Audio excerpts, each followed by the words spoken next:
Bueno, buenas tardes a todos los que están presentes. Damos inicio a nuestro Ateneo de fenilcetonuria, su tratamiento en las diferentes etapas de la vida.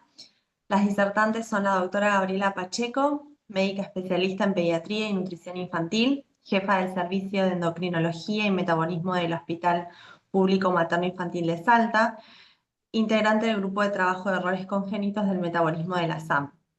Y Virginia Blanco, licenciada en nutrición, dependiente de la Secretaría de Salud Pública de la Municipalidad de Rosario, especialista en nutrición materno-infantil, docente de la carrera de nutrición de la Universidad del Centro Educativo Latinoamericano, integrante del grupo de estudio Terapias Nutricionales para Enfermedades Neurometabólicas y Errores Congénitos del Metabolismo de la SAN. Ambas disertantes no presentan conflicto de interés. Bueno, podemos empezar, chicas. Bueno, buenas tardes, muchas gracias por tu presentación, muchas gracias a los que se tomaron el tiempo para estar acá y voy a comenzar entonces con los aspectos clínicos. Si me esperan un segundito, voy a poner en modo presentación, ¿sí? Bueno, como dijo Jimena, no presento conflictos de interés. Y vamos a hablar en esta oportunidad de la fenilcetonuria, que es un error congénito del metabolismo, que afecta la capacidad del cuerpo de metabolizar el aminoácido fenilalanina, que las personas con esta condición pueden desarrollar complicaciones neurológicas si no son diagnosticadas oportunamente y reciben un tratamiento adecuado. En esta presentación vamos a abordar la definición, las causas genéticas, los métodos de diagnóstico y el tratamiento a lo largo de la vida. Entonces, como decíamos, la fenilalanina es un aminoácido esencial, por lo tanto, lo vamos a ingerir con las proteínas de la dieta. Y para su transformación necesita la enzima fenilalanina hidroxilasa, la cual es activada por un cofactor, la tetrahidrobiopterina, con lo cual se transforma en tirosina. La tirosina es un aminoácido que es requerido para la formación de neurotransmisores como la dopamina, que va a seguir las vías metabólicas a melanina y adrenalina y noradrenalina. Si nosotros nacemos con un déficit de la fenilalanina hidroxilasa, lo que va a ocurrir es que se va a acumular en sangre la fenilalanina, va a derivar en productos que normalmente no están presentes o sino en muy escasa cantidad, como son el ácido fenilpirúvico, el fenilacético y el fenicláctico, y por otro lado, el producto subsiguiente, que son los neurotransmisores, van a estar deficientes. La ausencia entonces de la fenilalanina hidroxilasa o del cofactor o de ambos es lo que va a llevar a los síntomas que se van a ir desarrollando en el transcurso de los días y van a aparecer varios meses después de que nazca un bebé totalmente sano al momento del nacimiento. Los síntomas van a ir evolucionando, primero pérdida de interés, puede aparecer convulsiones o no, va a aparecer un eczema en piel y va a tener un olor peculiar, generalmente olor a humedad, que es un olor muy penetrante cuando la fenilalanina está elevada. Por eso en los sistemas diagnósticos, esta es una enfermedad que se incluye en la pesquisa neonatal y debe ser diagnosticada y comenzar su tratamiento en el periodo neonatal. Un poquito de historia en el desarrollo de esta patología. Ya en el año 1934, Frohlin, un sueco, diagnostica o detecta el ácido fenilpirúvico en un par de hermanitos que tenían un retraso mental severo y se denomina la enfermedad oligofrenia fenilpirúvica. Luego, en el 53, Wolf y Bickel utilizan un sustituto proteico con caseína hidrolizada baja en fenilalanina para el tratamiento de estos pacientes. El gran salto viene 10 años después, en el 63, cuando Guthrie puede dosar fenilalanina en las gotas Sitka y se establece la pesquisa neonatal que tiene un importante desarrollo a nivel mundial. En el año 83 recién se identifica por Li Chen y Wu aislaron el gen que codifica la enzima fenilalanina hidroxilasa. Del 83 al 2007 aparece el primer producto, digamos, como medicamento, que es el dicroluro de sapropterina, que es el cofactor enzimático. En el 2008 aparece otro producto nutricional, que son los aminoácidos neutros. En el 2020 ya se empieza a utilizar el reemplazo enzimático de la fenilalanina hidroxilasa, estos como productos médicos, y actualmente está en pleno desarrollo para aplicarse la terapia génica en fenilcetonuria. Como vemos, acá un poquito sobre la prevalencia que varía entre diferentes etnias y regiones geográficas, afecta aproximadamente uno cada 24.000 personas. En Argentina, de acuerdo al Programa Nacional de Pesquisa, un recién nacido cada 15.000. Y si vemos cómo se distribuye en Latinoamérica, Argentina tiene una mayor prevalencia comparado con los otros países latinoamericanos. Las causas son genéticas, se hereda con un patrón autosómico recesivo, el gen de la fenilalanina está en cromosoma 12q22, q24.1, se expresa predominantemente en el hígado, algo también en riñón y páncreas, pero tiene una manifestación sistémica y como dijimos, también requiere el cofactor que es la tetrabiopterina. Este puede actuar como chaperonas para facilitar el plegamiento adecuado del monómero de la fenilalanina hidroxilasa y la fenilcetonuria es genéticamente heterogénea y existen más de 1.000 variantes reportadas en individuos en todo el mundo.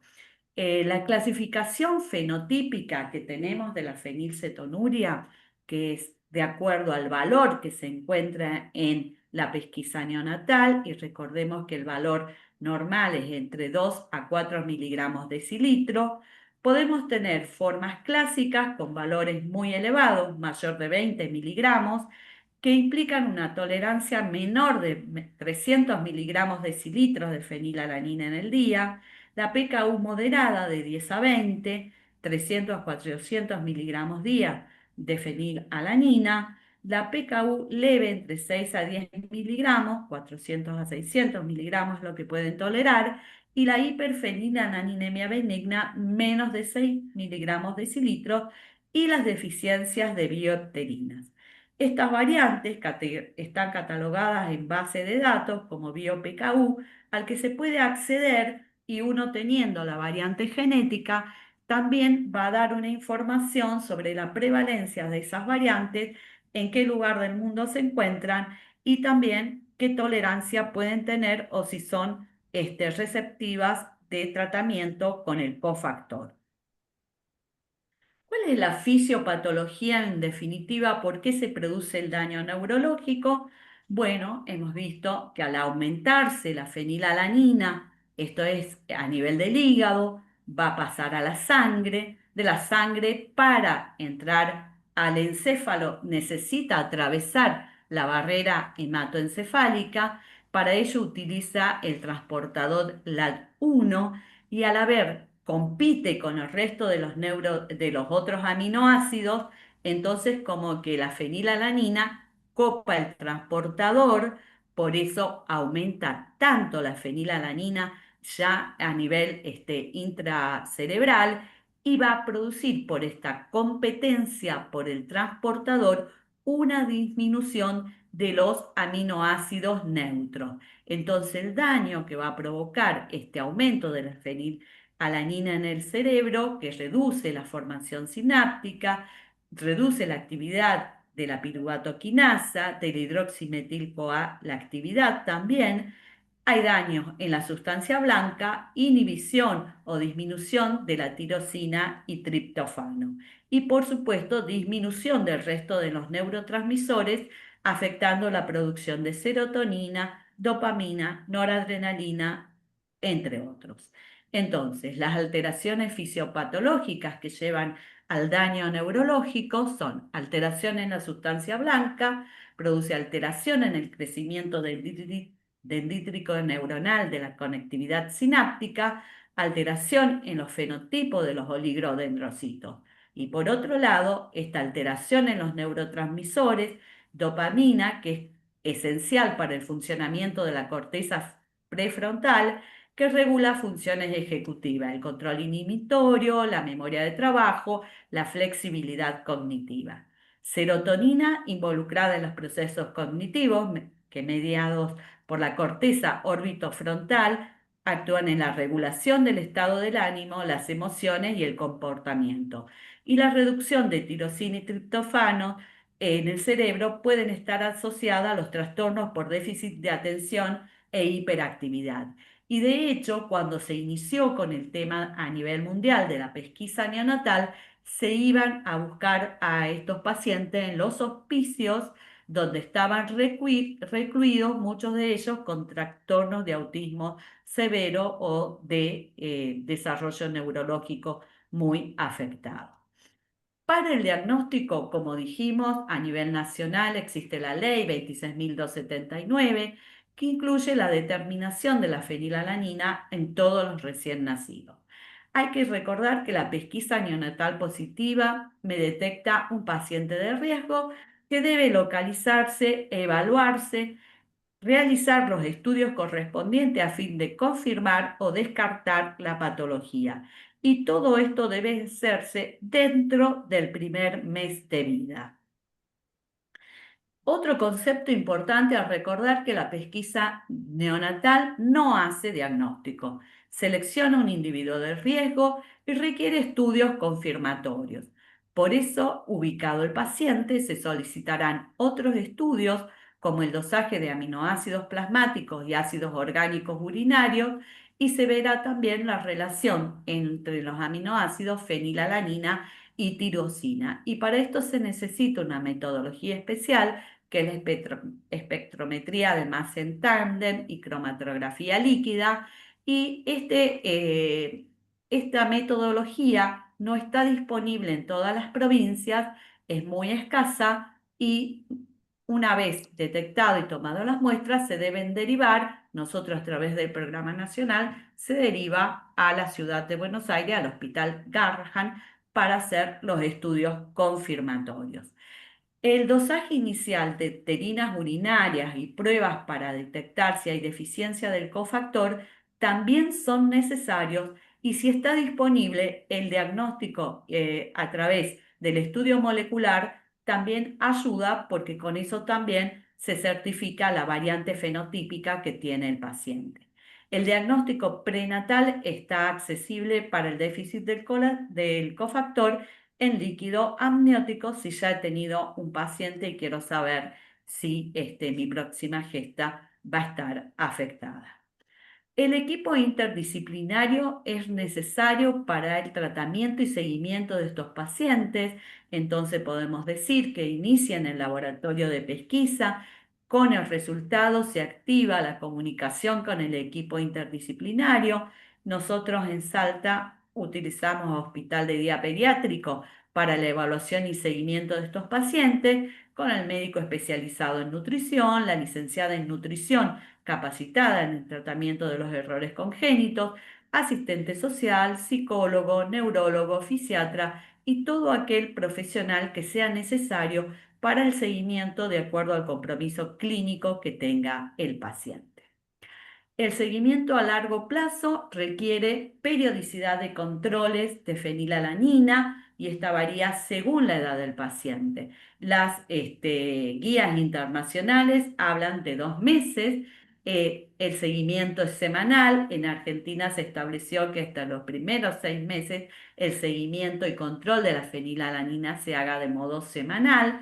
Luego se hace hasta los 4 años quincenal y de los 4 años en adelante de forma mensual.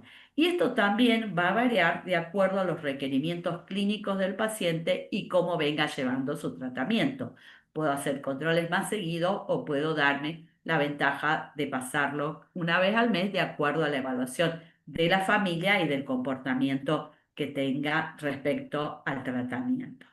En niños mayores de 12 años, los valores, menores, perdón, de 12 años, La fenilalanina se tiene que encontrar entre 120 y 360 micromol por litro o a través de la metodología de cartón en 2 a 6 miligramos decilitro.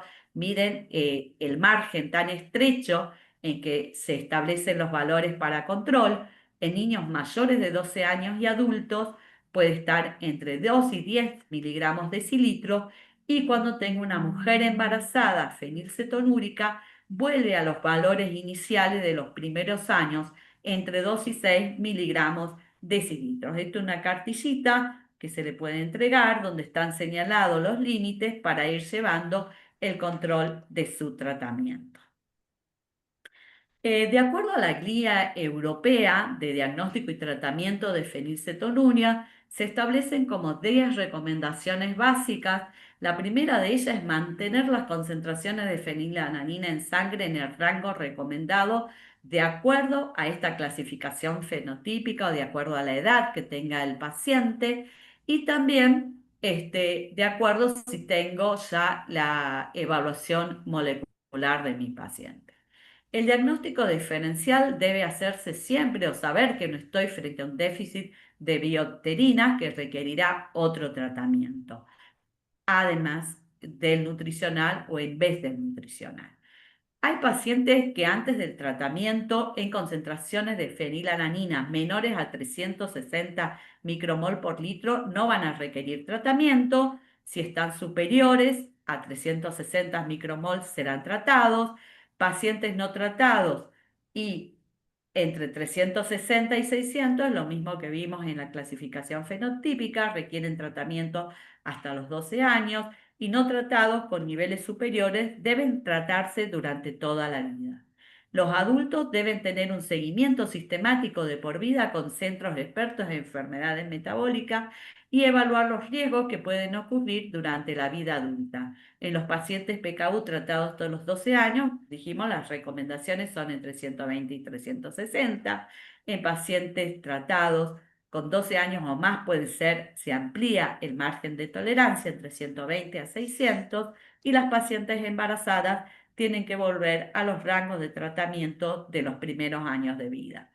Las mujeres no tratadas con concentraciones de fenilalanina inferior a 360 no requieren tratamiento antes o durante del embarazo. Todos los pacientes requieren una revisión nutricional anual. Todo paciente que esté en tratamiento con una dieta baja en fenilalanina o autorrestricción de alimentos ricos en proteína, obviamente incluye la antropometría, el índice de masa corporal, la determinación de aminoácidos en plasma, la determinación de otras vitaminas y micronutrientes y minerales para evaluar que no tengan deficiencias, y lo vamos a ver enseguida en un gráfico. La última recomendación: pacientes menores de 12 años, cuando más del 50% de las concentraciones están fuera del rango recomendado durante un periodo de 6 meses, se debe considerar, como decíamos, mayor frecuencia en el seguimiento y las visitas, consulta de psicología, la intervención del trabajo social o incluso el ingreso hospitalario para evaluación de qué circunstancias está atravesando esa familia que no puede sostener el tratamiento de este paciente. Cuando el 100% de las concentraciones de fenilalanina están fuera del rango por un periodo mayor de 6 meses y hay otros signos de falta de adherencia o cooperación u otros problemas que pueden estar en poblaciones aisladas o muy vulnerables, se debe considerar la intervención de los servicios sociales, incluso la salvaguarda judicial. Es una manera de ver que los pacientes requieren un control bioquímico anual. Los pacientes siempre fenilalanina y tirosina, también evaluar la vitamina B12 y homocisteína, y también evaluar el metabolismo fosfocálcico, además de llevar un hepatograma, albúmina, colesterol, triglicéridos dentro de las evaluaciones anuales, no olvidarnos esencialmente de la deficiencia de B12 y del metabolismo fosfocálcico. Esta es una guía que está dentro de esta guía internacional que va estableciendo, de acuerdo a la edad del paciente, cuáles son las evaluaciones clínicas nutricionales, cómo se hace el control metabólico, el examen neurológico, la función psicosocial y de calidad de vida y cuestionarios especiales para fenilcetonuria, si es necesario el examen psiquiátrico y si va a requerir o no resonancias nuclear magnéticas. A modo de ilustrar todo lo que venimos hablando, vamos a presentar un caso clínico que luego lo va a seguir la licenciada contando toda la historia nutricional y para contar sobre todo lo que pasa en la vida real, porque una cosa es tener todas las normas y todas las guías y después estar con el paciente cara a cara. Esto es una gesta uno, una para uno en una pareja no consanguínea que nació en febrero del 2007 con una edad gestacional de 38 semanas y un peso de nacimiento adecuado 3,6 kilos. La fecha de extracción fue el 7 de febrero a las 24 horas. Esto nos indica que nació en un hospital cama caliente, donde no se pueden tener a los chiquitos sanos y que se prenden bien al pecho más de 24 horas. Y en la pesquisa neonatal a las 72 horas tuvimos un resultado de 5,7 miligramos de cilindro. Una vez pesquisado, se inicia el proceso para su localización y evaluación clínica del paciente y además que todo muestra temprana, como en este caso 24 horas de vida, se debe reevaluar y solicitar una nueva muestra. Bueno, esto era un paciente del interior de Salta cuyo distrito quedaba a más de 2 horas de distancia. Estábamos en verano, una época de lluvia y muchos feriados, como recientemente tuvimos, para que veamos lo que nos puede pasar con alguno de estos pacientes, ¿no? Épocas de carnaval, la segunda muestra llegó con un resultado de 23,9 miligramos, pero habían pasado más de los 30 días cuando recibimos este valor de la segunda muestra. Acá para evidenciarles el seguimiento tan estricto en los primeros 6 meses y cómo es necesario ir evaluando y tomando conductas semana a semana, porque nosotros estamos evaluando que el paciente desarrolle neurológicamente, no presente una microcefalia por falta de este suministro de los aminoácidos necesarios para su crecimiento. ¿Qué nos pasó este primer mes?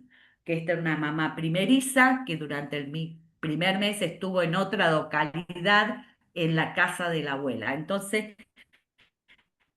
los agentes sanitarios, el centro asistencial al que nosotros nos comunicamos, el hospital zonal, no ubicaba a la paciente. Cuando se logró ubicar, ya había pasado un mes de vida y entonces tuvimos que hacer intervenciones muy precoces e importantes para disminuir ese nivel de fenilalanina. Y como ustedes ven, semana a semana se van haciendo ajustes, se va evaluando qué ha ocurrido con ese paciente, se pudo adaptar, todo esto lo va a ampliar la licenciada sobre la aceptabilidad de la fórmula libre de fenilalanina, qué pasa con la palatabilidad, si tuvo alguna intercurrencia infecciosa, los bebés se enferman, tienen catarro, están más inapetentes, pueden tener fiebre, pueden tener, entonces todo eso se va evaluando minuciosamente porque nuestro gol estándar es el desarrollo neurológico y la evaluación del crecimiento del encéfalo.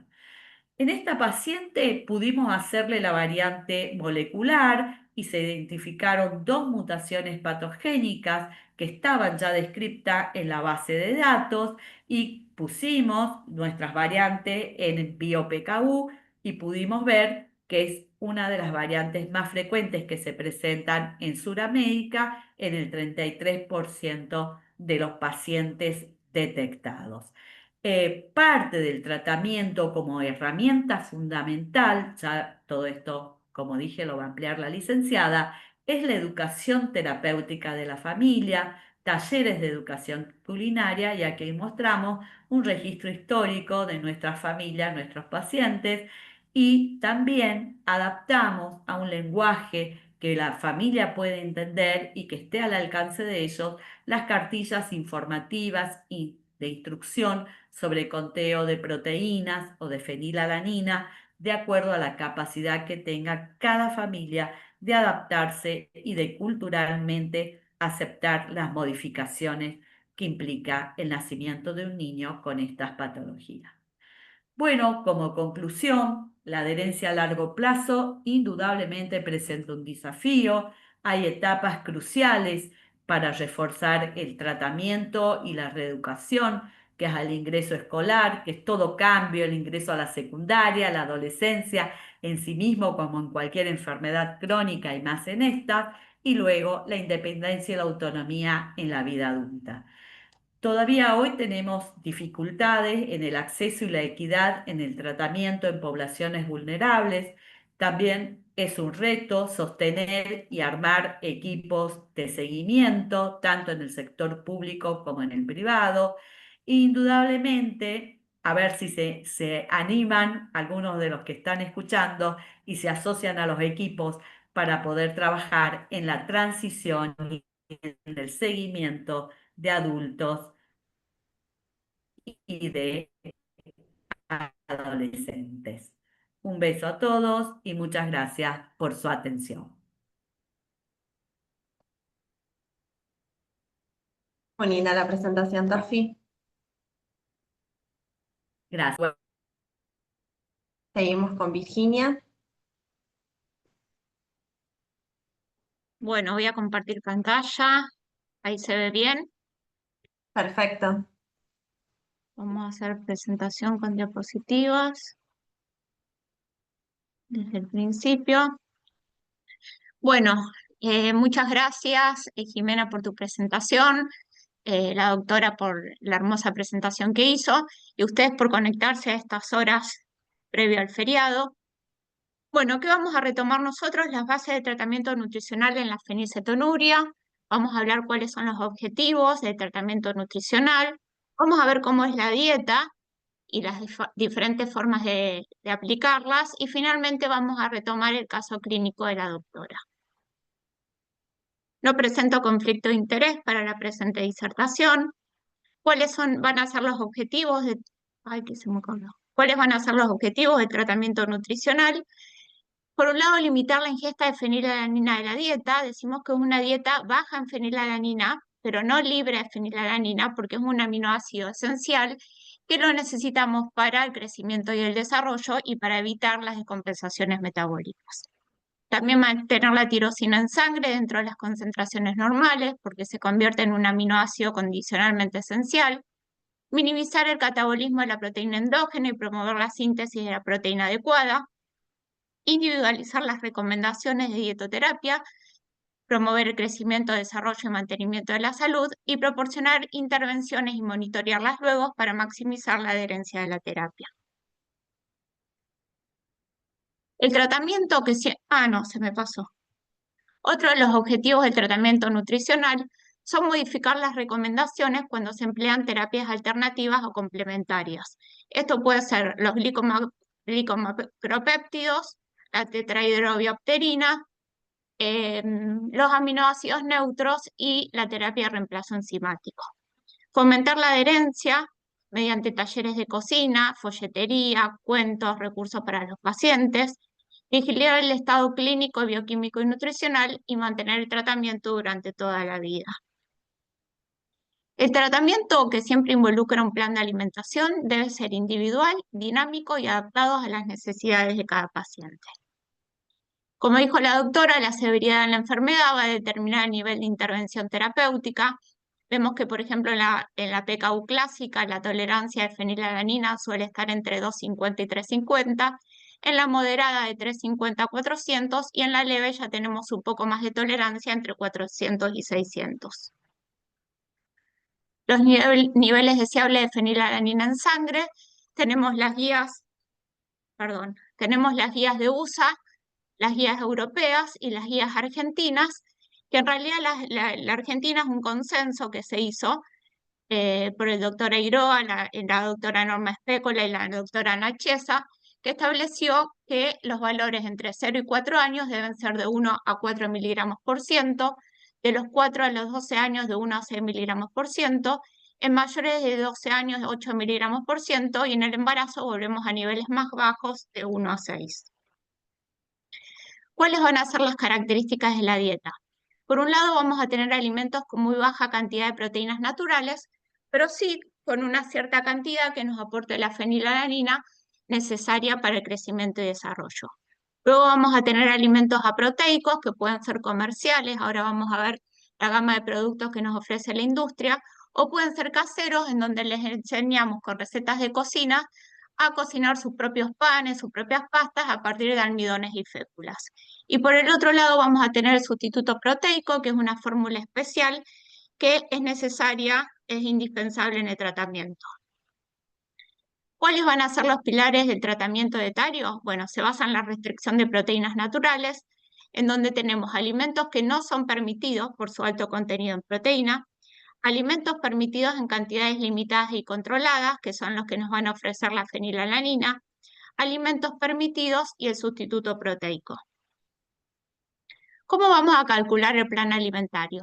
Lo primero que tenemos que hacer es asegurarnos de los requerimientos de fenilalanina, proteínas y calorías de acuerdo a la edad y el sexo. Después tenemos que cubrir los requerimientos de fenilalanina, que puede ser con el aporte de los alimentos, si el chico ya come, la leche humana, que esta es una patología que se puede llevar adelante perfectamente con el pecho materno, de hecho se promueve, y si por alguna razón no se da el pecho materno, con fórmula de inicio. Vamos a completar el aporte proteico con el sustituto y vamos a cubrir las calorías restantes con los alimentos libres de proteínas. Estas son las recomendaciones proteicas del GMDI. El GMDI es una asociación de Estados Unidos de nutricionistas metabólicas que se dedican a la investigación y desarrollan guías de tratamiento. Fíjense que cuando son chiquitos el aporte proteico es más alto que las IDR, de 2,5 a 3, luego de 1 a 4 años de 1,5 a 2,1, y en mayores de 4 años hasta la adultez un 120 a un 140% de las DRI. En cuanto al embarazo y la lactancia, el aporte de proteínas debe ser de mayor de 70 gramos por día. Estas son las recomendaciones del protocolo ROS, donde vemos que tenemos un aporte un poquito más alto de proteínas en el recién nacido de 3 a 3,5, de los 9 a los 12 meses de 3 a 2,5, y luego va aumentando por sexo y por edad los gramos por día. En cuanto a la prescripción de proteínas, se debe dar un 50% más en infantes y los chicos de 0 a 4 años y un 20 a un 40% más en los chicos más grandes y en los adultos, si la principal fuente de aporte de proteínas es el sustituto proteico. ¿Por qué? Porque esta cantidad extra compensa la absorción ineficaz de proteína natural, la mala utilización de aminoácidos y la ingesta subóptima de energía. ¿Cómo podemos calcular el aporte, cómo podemos hacer la dieta con el aporte de fenilalanina? Podemos hacer conteo, en donde contamos la fenilalanina de todos los aminoácidos en miligramos o intercambios. Podemos hacer conteo de proteínas, en donde contamos las proteínas de todos los alimentos. Y ahí tenemos una regla simple que no es tan estricta, pero más o menos para darnos una idea, 1 gramo de proteína aporta 50 miligramos de fenilalanina.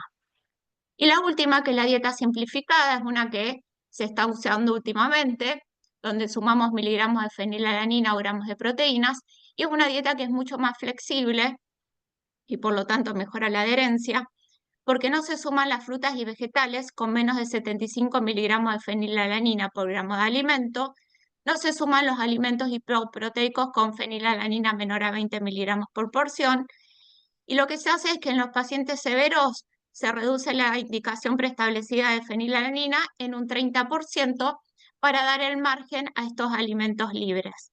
Ahora, si el paciente no es severo, directamente convertimos la tolerancia de fenilalanina en miligramos a gramos y comenzamos con la dieta simplificada. Esta es la guía alimentaria para la población argentina, que ustedes ya conocen, donde tenemos cómo debe ser el aporte de los distintos grupos de alimentos. ¿Cómo sería esta guía de alimentación saludable para la fenilcetonuria? Tenemos las verduras y frutas que nos van a aportar la fenilalanina. Después tenemos el grupo de los cereales y los tubérculos, que una cierta cantidad vamos a usar para aportar fenilalanina. pero después vamos a tener todos los productos hipoproteicos, como vemos acá, fideos, arroz, harinas para hacer amasados, galletitas, tostadas. El grupo de leche, yogur y quesos y carnes y huevos va a estar reemplazado por el sustituto proteico. Ahora vamos a ver qué características tienen y qué condiciones tenemos que tener en cuenta para seleccionarlo. Los aceites van a ser libres y nos van a aportar calorías. Los frutos secos y semillas no están permitidos por su alto contenido en proteínas. Y luego tenemos el grupo de los dulces y las grasas. ¿Cuáles van a ser los alimentos que no están permitidos en esta dieta? Las carnes de todo tipo, ya sean vaca, pollo, pescado, carnes enlatadas, embutidos, los huevos, los lácteos y los derivados, las legumbres, lentejas, garbanzos, porotos, los frutos secos y las semillas, los panes envasados de pastelería y los productos elaborados a partir de harinas comunes. Hay un edulcorante que tenemos que prestar atención, que no está permitido en la fenilcetonuria, que es el aspartamo, porque el 56% es convertido a fenilalanina libre y por lo tanto debe excluirse. Lo que enseñamos a los pacientes es a identificar la presencia en los alimentos mediante la lectura de los rótulos. Considerar que puede aparecer el nombre NutraSweet, el INS 951 o E951. Los alimentos controlados que nos van a aportar la proteína natural y por lo tanto la fenilalanina es el arroz, la polenta y los fideos, las verduras, las frutas, los cereales para desayuno y la crema de leche. Los alimentos que no se cuentan ni se pesan son los azúcares y dulces, los almidones, que son los que vamos a usar para hacer las recetas bajas en proteínas, las caseras, los alimentos hipoproteicos, los jugos y gaseosas no dietéticas, todo lo que son aceites, mantecas, margarinas, el dulce de batata y el membrillo, los condimentos, las infusiones, algunas galletitas que tenemos que leer el rótulo y las tapas de empanadas sin TAC que también tenemos que leer el rótulo. ¿Qué son los alimentos aproteicos que nos ofrece la industria? Son preparados elaborados a base de féculas y almidones que tienen de 2 a 15 veces menos de proteínas que los comunes. ¿Cuáles encontramos? Las mezclas de harinas, fideos, arroz, leche de papas, galletitas, sustituto de huevo, sustituto de queso, polvo para preparar postres. ¿Qué ventajas tienen? Nos aportan saciedad y calorías, evitando el catabolismo endógeno, porque sabemos que cuando hay catabolismo puede aumentar los niveles de fenilalanina en sangre, favorecen la adherencia y evitan las transgresiones. El sustituto proteico es un suplemento de aminoácidos libre de la fenilalanina. Son sustitutos o formulaciones para el manejo dietario de una condición específica, carece del aminoácido que debe limitarse, es indispensable, y acá debemos enseñarle a los chicos de edades tempranas que se debe consumir todos los días como si fuese cualquier medicamento, aporta proteínas, vitaminas y minerales y se debe consumir diariamente, no es que hay un día libre de sustituto y fraccionado. ¿Qué condiciones vamos a tener en cuenta para seleccionarlo? Por un lado, la edad y las necesidades de nutrientes. Son diferentes en hidratos, proteínas y grasas. Algunos vienen adicionados con ácidos grasos esenciales, DHA. Vamos a tener en cuenta la aceptación y el sabor, las cantidades requeridas, el costo y la cobertura, la disponibilidad y la forma de preparación, de presentación, perdón, porque vienen, por ejemplo, en polvo, en gel y en líquidos. Esta aplicación se las traigo porque está bastante buena. Es una aplicación solo disponible para Android, se puede bajar de Play Store. Y es una aplicación que lo hicieron los equipos del CONICET, el Hospital Garrahan y el Hospital Sor María Ludovica. En esta aplicación los pacientes van cargando todo lo que consumen, ya sea alimentos y sustitutos, y facilita la realización de los registros alimentarios. Simplifica el conteo de fenilalanina y de sustituto proteico, reduce el tiempo de consulta y es una recolección de datos para nutricionistas. Tiene como una función en donde se le puede mandar por mail los registros a la nutricionista y ya puede ir haciendo los cálculos previo a la consulta. Vamos a retomar el caso de la doctora, que es un recién nacido que nació en febrero de 2007, sexo femenino, pesó 3,6 kg, con una edad gestacional de 38 semanas, se determinó que era una PKU clásica y se promovió la lactancia materna. Pese a eso, la madre decidió no dar el pecho. Entonces, ¿cómo hacemos los cálculos? El equipo médico sugiere comenzar con 200 miligramos de fenilalanina por día, donde sabemos que el requerimiento es de 130 a 430. El requerimiento de proteína natural es de 2,5 a 3 gramos kilo día, según las guías del GMDI. Por lo tanto, serían entre 9 y 11 gramos por día, esto sumando la fórmula de inicio más el sustituto. Por lo tanto, los 200 miligramos de fenilalanina por día o los 4 gramos de proteína natural se van a aportar con 8 medidas de fórmula de inicio. Y lo restante, que son 5 a 7 gramos de proteína, se van a aportar con sustituto proteico, que son más o menos 9 a 12 medidas. ¿Qué características tiene la primera infancia? Bueno, acá el niño aprende a comer, es una etapa de neofobia donde rechazan nuevos alimentos, el apetito es inestable, empiezan a aparecer las primeras transgresiones, suele haber caprichos y suele haber intercurrencias, se enferma mucho, y estas intercurrencias, ahora vamos a ver cómo las tenemos que tratar, porque suelen ser situaciones en donde aumenta la fenilalanina en sangre.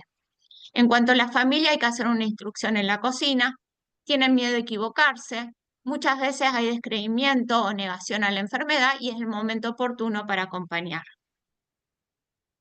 ¿Qué pasa en la etapa escolar? Bueno, ya hay mayor independencia, hay más tentaciones, van a la escuela, empieza a haber mayor transgresiones, tienen más eventos sociales, van a cumpleaños, a las casas de los amiguitos, tienen intercurrencias, y en cuanto a la familia, tiene menor control del paciente, mayor influencia de los amigos y los familiares, y es el momento de aprender y reforzar el autocuidado. Ya la adolescencia, que es una etapa más compleja, hay rebeldía y cuestionamiento permanente, desafío a todo límite, empieza con actividades como el estudio, el deporte, la vida social, empieza a haber ayunos prolongados, empieza el consumo de alcohol y aún más, hay más autonomía. ¿Qué pasa con la familia? Hay preocupación, cuesta delegar las responsabilidades que implican autocuidado, hay dificultad en el manejo de los límites y mayor influencia de los pares o los amigos. Como dijo la doctora, faltan equipos para la transición y el seguimiento de adolescentes y adultos.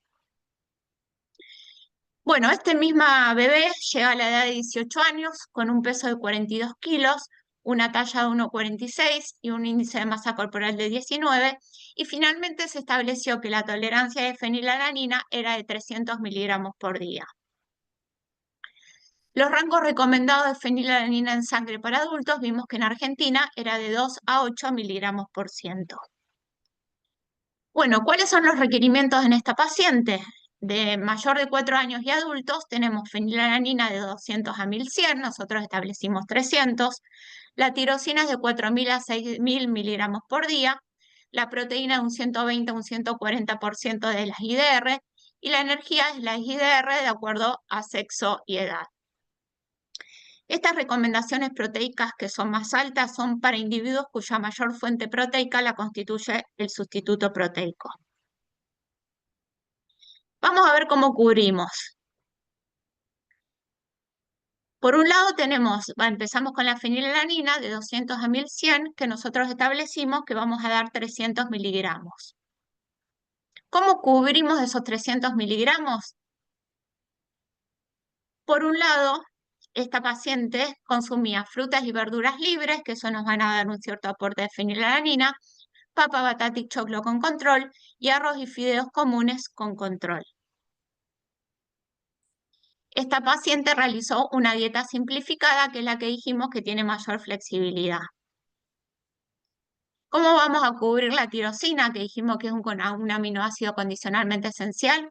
Bueno, el paciente la cubría con el sustituto proteico, que vienen adicionados con tirosina. Este sustituto estaba dividido en 4 tomas y nos aportaban 3600 miligramos de tirosina, a través de frutas y verduras libres, papa, batata y choclo con control y arroz y fideos comunes con control. ¿Cuáles son las recomendaciones de proteínas? Entre 55 y 64 gramos por día. Entonces, ¿cómo cubrimos esas proteínas? Determinamos más o menos 56 gramos por día y la ingesta real del paciente es, por un lado, el sustituto proteico, que eran 4 tomas diarias, nos aportan 50 gramos de proteínas. Y los 6 gramos de proteínas restantes, que vendría a ser a partir de proteína natural, lo cubren las frutas y verduras libres, la papa, la batata y el choclo con control, y el arroz y los fideos comunes con control. Lo último que nos queda es la energía. ¿Cómo vamos a cubrir la energía? Bueno, el sustituto proteico nos aporta 520 calorías, después vamos a tener las frutas y verduras libres, la papa, la batata y el choclo con control, los arroz y fideos comunes con control. Acá vamos a usar almidones y aceites que nos van a ayudar para completar el aporte proteico y los alimentos aproteicos que son fundamentales para el aporte energético y por lo tanto para evitar el catabolismo endógeno. ¿Cuáles son los desafíos especiales en la población adulta? Bueno, hay falta de tiempo, tienen otras prioridades, empiezan a estudiar, a trabajar, sienten que ya no es necesario su tratamiento, por lo tanto se pierden de la consulta, dejan de venir al equipo, deben ocuparse con su alimentación, tienen mayor independencia en la contención familiar, hay que considerar que se puede dar el embarazo, y además de todas estas cuestiones propias de la fenilcetonuria, se pueden agregar patologías como hipertensión arterial, diabetes y sobrepeso, hipercolesterolemia y salud cardiovascular. Entonces acá tenemos que adecuar el tratamiento nutricional tanto a la fenilcetonuria como a la patología que pueda aparecer. Como conclusiones, el plan de alimentación debe hacerse toda la vida. En los primeros años, el cumplimiento estricto va a determinar los resultados neurológicos y cognitivos. Por eso es tan importante en los primeros años el control estricto. Además, para asegurar el crecimiento y el desarrollo. Luego, el cumplimiento estricto de la dieta en los adultos va a determinar resultados en conducta y función ejecutiva. Como dijo la doctora, para el éxito del tratamiento necesitamos un equipo interdisciplinario que conste de neurólogo, fisiatra pediatra, licenciado en nutrición, médico especialista en nutrición, psicólogo y trabajador social. Muchas gracias y dejamos un espacio para preguntas.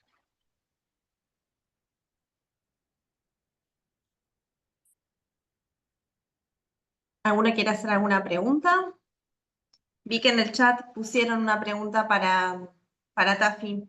Querían saber cuáles eran las guías que hablaste vos, Tafi, que tenían las recomendaciones para los pacientes con fenilalanina. Sí, son las guías europeas del 2017. Buenísimo. Y ya que está, Tafi, te hago otra pregunta. ¿Existen En descompensaciones la metabólicas? presentación, estos pacientes no presentan, como otros errores del metabolismo, descompensaciones agudas donde hay que intervenir, por ejemplo, en un paciente con jarabe de arce o en un paciente con trastorno del ciclo de la urea, que llevan a la encefalopatía aguda y que requiere una intervención tanto medicamentosa como nutricional. Acá es como que la intoxicación esta se va haciendo paulatinamente y lo que vamos a ver es el trastorno del desarrollo. Trastorno, si no fue diagnosticado en los primeros meses, y lo que es tan importante también es desarrollar microcefalia si no son tratados adecuadamente. Y un retardo, esta desconexión, pero no se presentan como con hiperamoniemia, alteraciones del ácido base, en general, ni siquiera alteraciones de las transaminasas. En general, en una evaluación con un neurometabólico mínimo que se llama, que es el gas, la glucemia, el láctico, el amonio, estos pacientes no tienen ese tipo de descompensación. Por eso es tan fundamental e importante la pesquisa neonatal.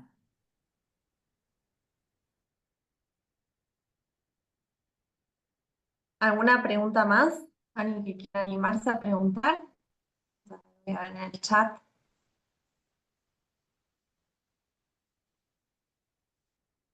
Están preguntando sobre el desarrollo de epilepsia en estos pacientes.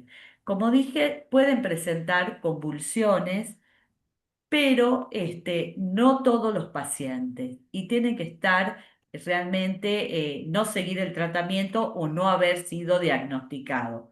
Pueden desarrollar convulsiones y cuadros de epilepsia que no tienen un patrón específico, o por lo menos yo no lo he visto, y estos pacientes se tienen, si yo tengo un chico que aparece, un lactante, un chiquito mayor, y no tengo la seguridad de que se le realizó la pesquisa neonatal, tengo que realizar la determinación de fenilalanina o hacer la consulta a un equipo metabólico y pedir el dosaje de aminoácidos plasmáticos. Bien. Otra pregunta te hago yo, Tafi. Si el Sí. paciente realiza un tratamiento y buena adherencia, ¿el crecimiento es el adecuado? Estos chiquitos tienen muy buen crecimiento. En general, no como otros también errores congénitos que se compromete muchísimo el crecimiento del paciente. Tienen buen crecimiento en peso y en talla. En general, tienden, por esta necesidad de cubrir sus necesidades energéticas, a consumir estos alimentos permitidos o permitidos con cuidados, pero sabemos lo difícil que es en los chicos. Y una de las cosas que más transgreden, digamos, es con las papas fritas. Entonces las papas fritas de copetín, los paquetitos que se compran para ir a la escuela, para estar con los amigos, y desarrollan muchas veces sobrepeso y obesidad.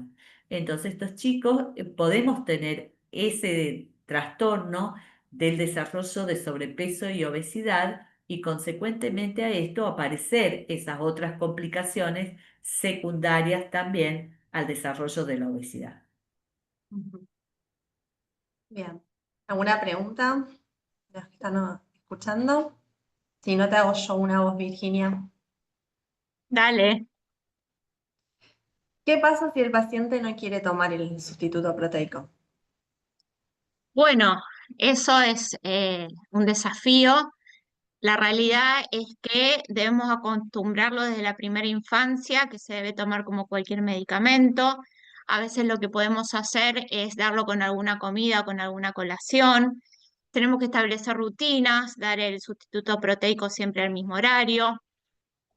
No dar, por ejemplo, un día libre de sustituto proteico, primero porque puede afectar sus controles metabólicos y segundo porque damos un mensaje incorrecto, o sea, por ahí el niño piensa que hay días libres que puede no tomarlo y la realidad que lo tiene que tomar todos los días. Y también es de buena práctica fijarnos porque a veces la tirosina precipita y queda en el fondo de la mamadera o de la taza.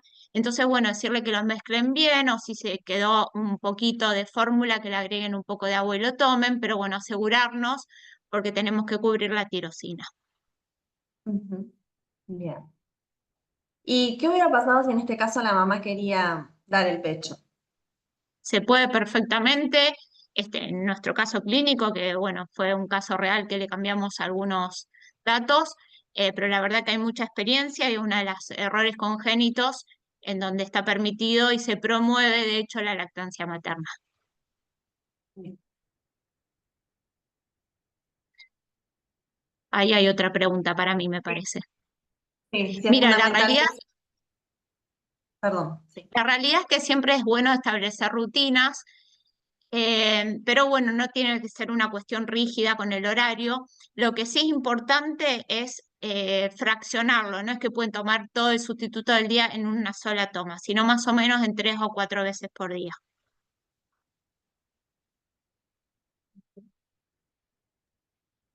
Lo que No pasa sé es si hay ¿Alguna? que algo. la fenilalanina nosotros la dosamos, o sea, la tomamos en general a la mañana, pero si midiéramos en distintos momentos del día, así como la glucemia tiene una variación diaria, seguramente la fenilalanina también tiene esa variación diaria.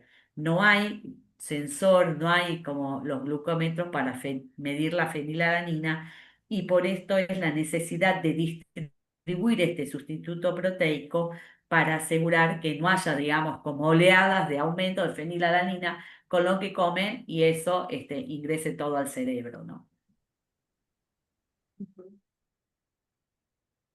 Dice muchas gracias. Bueno, ¿alguna pregunta más de los que nos están escuchando? Preguntaban si la clase que quedaba grabada y si queda en los canales de YouTube de la SAN, queda la clase grabada del Ateneo para que la puedan volver a visualizar. ¿Qué se debe hacer ante una transgresión de la dieta? Preguntan.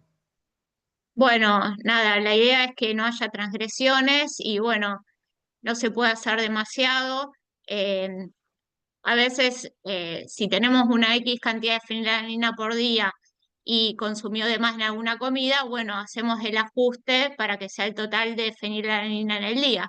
Pero la realidad es que tenemos que evitarlo. Educarlos de pequeños.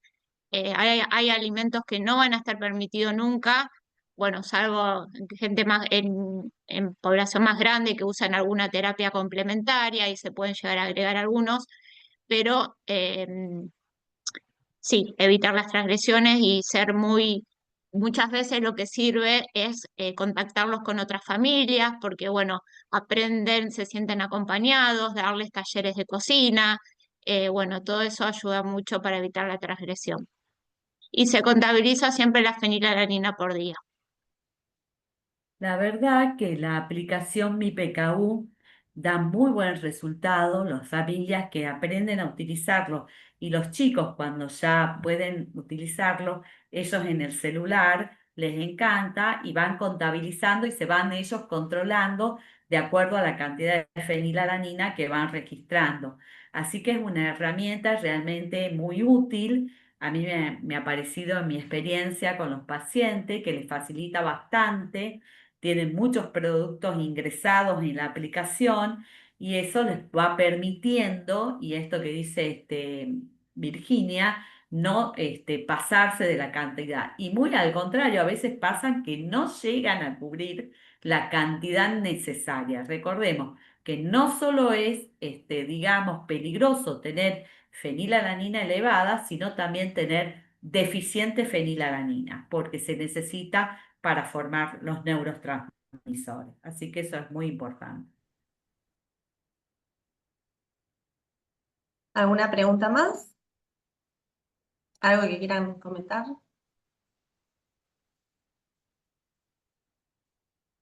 Ah, sí, los Esta me pacientes parece que suelen, es para mí. sí, con hambre, con tanta Bien, restricción. hay restricción de proteínas naturales, pero no hay restricción de calorías. Justamente para eso se usan los productos hipoproteicos, justamente para llegar al aporte calórico, entonces que no se quedan con hambre, y después usamos los aceites y bueno, los alimentos libres. Entonces, es una dieta restringida en fenilalanina y en proteína natural, pero no es restringida en energía y se cubre muy bien con estos aportes.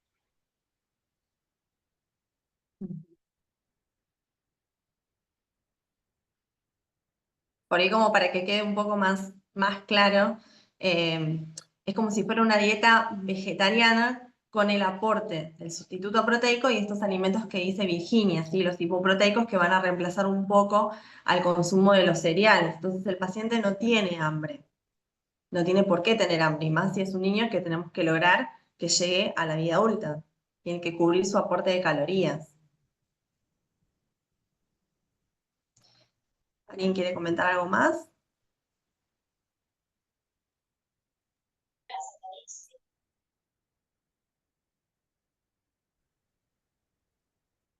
Bueno, Perdón, si me permiten, voy a aportar algo, que uno de los productos que mencionaron las chicas, que es el glicomacropéptido, es un producto que se puede utilizar también combinado con el sustituto y particularmente en los casos de los pacientes que por ahí manifiestan apetito, al ser una proteína más entera, brinda muchísima más saciedad. Así que es otro recurso que se puede utilizar también en la terapia nutricional de estos pacientes. Sí, mejora la palatabilidad también, hacer un derivado del suero de la leche y viene en formulaciones de brick, que es fácil transportar, y en los chicos adolescentes y los adultos les resulta conveniente llevar estos productos porque los pueden tomar como si fuera un juguito, digamos fácilmente si van, estudian o están en actividades que están muchas horas fuera del hogar.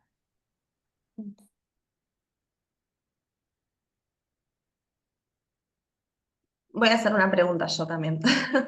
Estos Ahí, y pacientes, mira, disculpa, espera, hay una pregunta que dice, si podemos comentar experiencia con paciente no cumple con el mínimo aporte de fenilalanina en la PKU.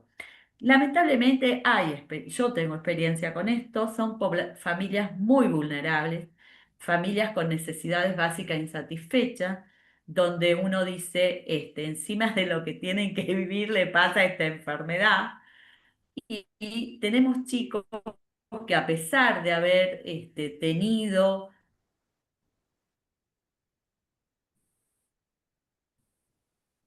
eh, eh, su tratamiento a tarea, sostener el seguimiento a largo plazo. Y yo tengo una paciente ustedes imagínense, yo estuve 18 años al frente del programa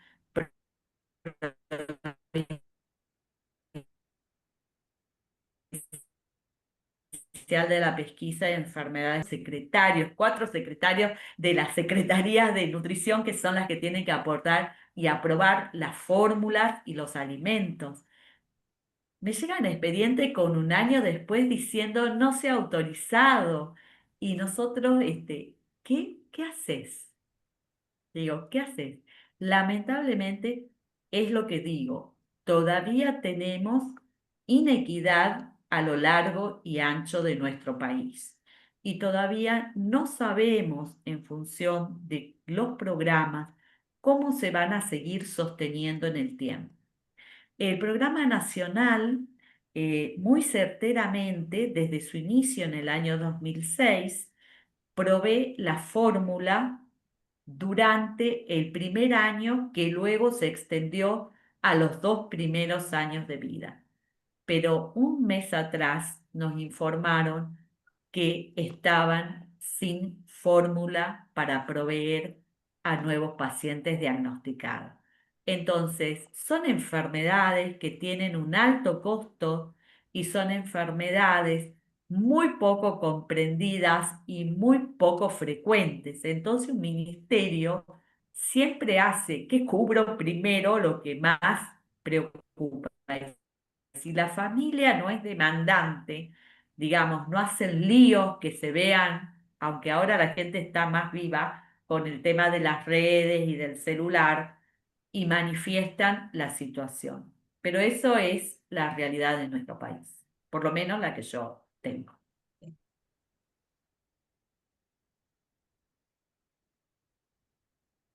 ¿alguna otra pregunta más que quieran? Ah, yo quería hacer una, cierto. Si los pacientes con PKU pueden hacer deporte, por ejemplo. Sí, totalmente, les encanta. Yo tengo pacientes que hacen fútbol, que hacen tela, que hacen danzas. No tienen ningún problema para la actividad motora. A ellos lo que los limita es el desarrollo neurocognitivo.